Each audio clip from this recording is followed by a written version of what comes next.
So you've officially decided that it's time to buy a house in the state of New Jersey. Congratulations, New Jersey is a fantastic state where hundreds of thousands of people genuinely enjoy home ownership. In this video, I'm going to be going over every single step that you need to know in order to purchase a home in the great state of New Jersey. And before we get into the content, please like this video to help it get in front of more people, and please subscribe to the channel. That way you can follow along and see all of my New Jersey real estate tips. Step number one is to commit to the process. Make sure that this is something that you truly want to do for yourself or yourself and your family. It's not going to be easy, but it will be simple if you follow these steps. Why won't it be easy? Well, it's going to be very time consuming, and it will be inconvenient if you're working a full-time job. Keep these factors in mind, but more importantly, keep the end goal in mind. What is your why? Why do you want to buy this house? Is it so that your kids could go to a great school system? Why do you want to buy this house? Is it so that you can enjoy family gatherings in a nice setting? These are the things that you need to decide for yourself, and I will help you find the right property to fit your goals. Step number two, get specific. Make a list of all the amenities that you require for yourself and your family in this property. This includes the neighborhood, the town, the area, the schools, bedrooms, bathrooms, update condition. What is the house like? Do you need a yard, basement, garage? These are all things that you need to decide right off the bat, so that when you present this list of items to a real estate agent, which is something that you're going to have to do at some point in the process, you know what you want and you can clearly convey to your agent what you want. That way you can streamline the process. Look, the agent is happy to show you homes, but they're not going to show you an unlimited amount of homes, and you're going to get to the point where you don't want to see an unlimited amount of homes. You just want to see your home. Make sure you get specific and you'll be just fine. All right, step number three, figure out your finances. Essentially, when you're buying a home, there are three categories of expenses that you will incur. They're the prepaid expenses, the down payment, and the closing costs. The prepaid expenses include things such as the insurance, such as the inspection, such as any assessments, such as taxes. These are things that will need to be paid before you actually close on the property. Then there's the down payment. This could be split up between both the deposit and the remainder due at the closing table. And then you have your closing costs. These are all due at the closing table, and they include things such as the attorney fees, the lender fees, the title fees, and others that you may incur in your local market. So make sure you're ready.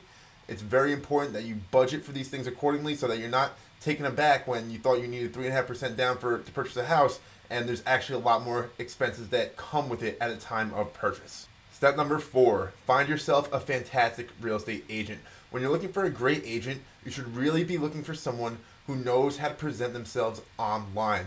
We live in 2021. There's a lot of agents who, in this day and age, still live in a previous decade or something like that. So when you're looking for an agent, make sure that they're knowledgeable about local current market statistics. Make sure that you know what's going on in the current market, and make sure that they're taking advantage of social media and technology, so that you know that there's someone who's well respected in the real estate community. Step number five, get pre-approved by a mortgage lender. You could get pre-approved by anybody, but you do need a pre-approval certificate, that little piece of paper, so that when the time comes, you're able to submit an offer. An offer will not be valid if it's not accompanied by a pre-approval letter. Step number six is actually going to be getting into houses and starting to shop. Hit up your agent, all the properties that they've been sending you so far, all the properties that you've been finding your own on Zillow, get them all together in a list, present them to your agent. Your agent will go over the entire list, and they'll make sure that everything aligns with the original criteria that you provided them. If anything doesn't align, they're going to ask you why you still want to see this property. If you do have valid reason, of course, they're going to say, let's go see it. And then all you got to do, get in your car, drive, meet your agent at your property, and start getting into these homes. Step number seven is to place an offer on the house that you finally decided on. When you're placing this offer, to make your offer stand out, make it strong, the things that matter are obviously going to be the price, the size of the down payment, the type of the loan. If you're paying with cash, that does come off as a stronger offer. The other things that are going to make your offer stand out are the terms that you put inside of it. Step number 8 is to officially have your offer accepted. Once your offer gets accepted, all that means is that the sellers received the offer that you signed and sent over to them, and they signed it as well. Once they sign it, you have a fully executed contract, and you automatically enter attorney review. Attorney review is a short period before you officially go under contract or in escrow, or however you like to say it. And in this attorney review period, the attorneys, both your attorney and the seller's attorney, are going to rip up the contract. They're going to rewrite it with all the same terms that you agreed upon, but in a legally protective way. Step number 9 is to find a great real estate attorney that's going to help you throughout the entire real estate transaction. They're going to help you conduct attorney review very fast. They're going to help you order title. They're going to help you understand all the little nuances that come up throughout the real estate process. And they're going to help you with a lot more. So make sure that you have a very good relationship with your attorney. And when you have a very cohesive team, things go a lot smoother. Step number 10, while you're still in attorney review, is to find a fantastic lender. Your lender is going to be helping you secure the loan. So it's very important that you have a very open, clear communication channel with your lender. I highly recommend interviewing a couple so that you know that it's someone that you feel like you've chosen and you can trust throughout the entire process. Of course, rates matter too, so when you're rate shopping, take into account it has to be a balance of both best rate and best, clearest channel of communication. Step number 11, find a great inspector, hire a great inspector. It's important that you get your home thoroughly inspected by a reputable inspector in your area. This person is going to be able to give you a report, and with that report, that's how you ultimately negotiate all kinds of inspection negotiations that you're going to hear about later in the video. Step number 12 is to officially conclude attorney review.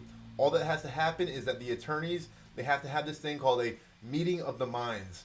Once they do this, essentially, you're just going to get an email and it's going to say from your attorney review period is officially ended or concluded or something like that. Step number 13 is now that you're officially out of attorney review and under contract, it's time to make your official deposit. This is a portion of your down payment that you agreed to deposit into an escrow account. How do you know where, when, and how to make this deposit? Speak to your attorney and they're going to tell you everything that you need to know. Step number 14 is to schedule your inspection and conduct your inspection. First, you'll have your general home inspection, and then there's going to be other inspections that this general home inspector may suggest that you add on to the package. These other inspections can be oil tank sweeps, so they're looking for oil tanks under the ground. It could be termite inspections, chimney inspections, and a whole plethora of different specific inspections that they may suggest for the home depending on what they saw and the condition that they saw the home in. Next, it's time to collect the inspection reports and negotiate based on the home inspections. If there's things that are seriously wrong with the house, this is your opportunity to either ask the sellers to fix the things that are seriously wrong or request some kind of monetary compensation so that they don't have to fix anything, but you're okay with proceeding with the transaction as long as they give you some money for the things that are messed up on the inspection report. Step number 16 is to tell your lender or your mortgage person that you've conducted your inspections, you're finished with the inspection negotiations, you're out of attorney review, and you need your mortgage commitment. At this time, they're going to have you prepay for homeowners insurance. Typically, you'll pay an entire year of homeowners insurance up front, and then you'll be billed monthly the first month that you move into the house, but you'll actually be paying for a year out. Step number 17 is to get a clear to close. After the title is delivered with a free and clear title search and history, hey, you're all set to close. Your lender is going to issue your clear to close right after they finish underwriting your whole file. So at this point in time, they might ask you for a couple additional pay stubs, and they want to verify that your work history is exactly as you originally said it was. The next step is to get all your figures together. The attorney essentially is going to be working with both the title company and the lender to create a list of all your figures, all your expenses, everything that you're going to incur, and they're going to try to get over to you as soon as possible, hopefully at least a couple days before closing. Step number 19 is it's finally closing day, so the morning of closing, you're going to want to do your final walkthrough. Make sure that you actually do this the day of closing. Don't do it the day before, do it the day of closing. Step number 20 is to obtain your certified bank check. Your attorney should have told you exactly how much money you need to bring to the closing table. So take this amount to your bank, receive a certified check from your bank, and get that ready to actually go to the closing table. Finally, we're at step number 21, and this is to attend your closing. So when you get to your closing, it's going to be a big stack of papers. The notary is going to explain every single piece of paper that you'll be signing. You sign all your papers, and after that, hey, it's time to pop some bottles, take some pictures, have some fun, celebrate, but best of all, get handed the keys to your new property. Congratulations, you finally bought a home in the state of New Jersey. Thank you so much for watching this video. If you got any value out of it whatsoever, please leave a like. This will help somebody else receive value from it as well, so that when they search buying a house in the state of New Jersey, it pops up and gives them everything they need, just like you just got everything that you need.